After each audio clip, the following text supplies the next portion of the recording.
Silence can be the death of a nation. Image by Akemi Ahira. Details. DMK silence was golden at the very mention of Trump, dripping from the lips of hypocrisy incarnate. Roger Stones. More. Silence of the lambs. But when Twitter stormtrooper-in-chief falls silent in wake of discovered weaponized threat of mass domestic terrorism against anti-Trump candidates, media and members of Congress, silence gives consent. However, when a president dilutes American treaties, trade, allies and we the people, silence from us won't do.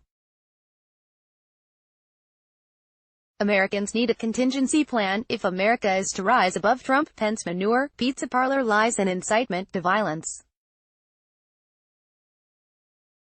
Whether obstruction of justice or abuse of power, we've allowed both foreign and domestic twisting of our electoral college seat and international threat at the helm of American power. So, shall we perpetuate our right-wing red-faced global embarrassment, be like crumb-seekers Lindsey Graham and Mitch McConnell, puppets of puppeteers raising court jesters to Peter Principle, thinking themselves kingmakers, or realize giving Flynn generals freedom to share nuclear secrets with Saudi Arabia is time to plead the 25th. Or veep in 45th. In treasonous times, truth must be founded in founding principles and protected by spreading it throughout the land, and safekeeping hands for freedom and liberty are being attacked by the new Russia-Saudi-China axis of evil, possibly aided and abetted by a presidential traitor.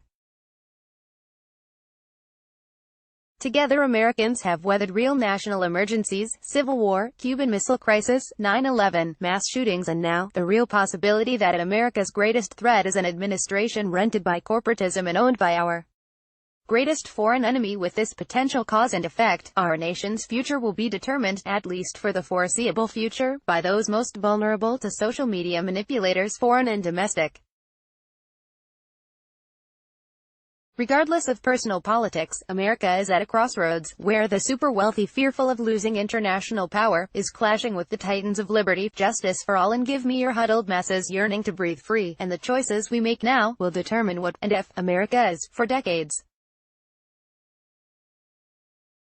How predictable that those who deem women, people of color and LGBTQ second-class citizens have made America a second-class nation. Well, at least we know we have a problem, arguably created by older Caucasian men still living the Cold War, enjoying the rapid life of the military-industrial complex on steroids since Bush-Cheney's Wall Street Great Recession.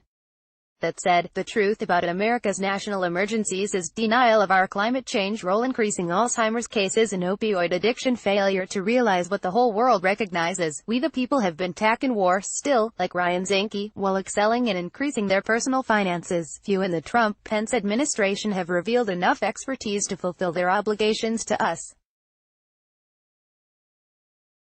And neither Donald Trump nor Mike Pence have the wherewithal to quicksand America into Putin's image, but they are masters in largely maintaining the wall of silence, insulating sexual and gun violence, whether from Hollywood producers, Super Bowl, spousal abuse. The New York Times, Washington Post and MSNBC are not America's enemies. Foreign cyber invaders silently allowed in by domestic moneyed wolves, clothed in innocent-sounding sheep camouflage, to fleece 99% of us, are.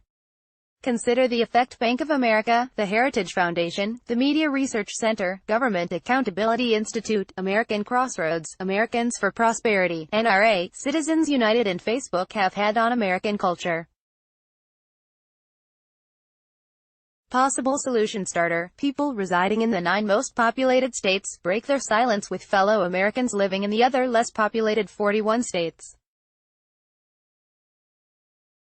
After all, hope has reared its mighty beacon in North Carolina, questioning 9th District election, proving we can still regain the reins of self-government, and reason can yet light our progression out of the ashes of America's lowest electoral experience. When we stop allowing the right to remain silent about evaluating to devalue, on the basis of sex, skin color and income, we diminish the merciless residue of the Mercer's election-stealing data. Advertisement: to keep Franklin's Democratic Republic, we must recapture our "feel the fear and do it anyway" selves. The tie that binds us together, we are all the indomitable Travis Kaufman, notorious RBG, relentless Stacey Abrams, protective investigators Rosenstein, McCabe, Mueller, our 116th House of Representatives women and an Obama administration, who, discovering Russian invasion of 2016 election, initiated a contingency plan to preserve, protect and defend all of us. When our human decency accelerates, recaptures our torch of freedom, ends all silent consent to all forms of bigotry, we reclaim what we've always proclaimed. Article changed on February 23, 2019 at 16:26. Marcelo Rolando. Social media pages. The views expressed herein are the sole responsibility of the author and do not necessarily reflect those of this website or its editors. Want to post your own comment on this article?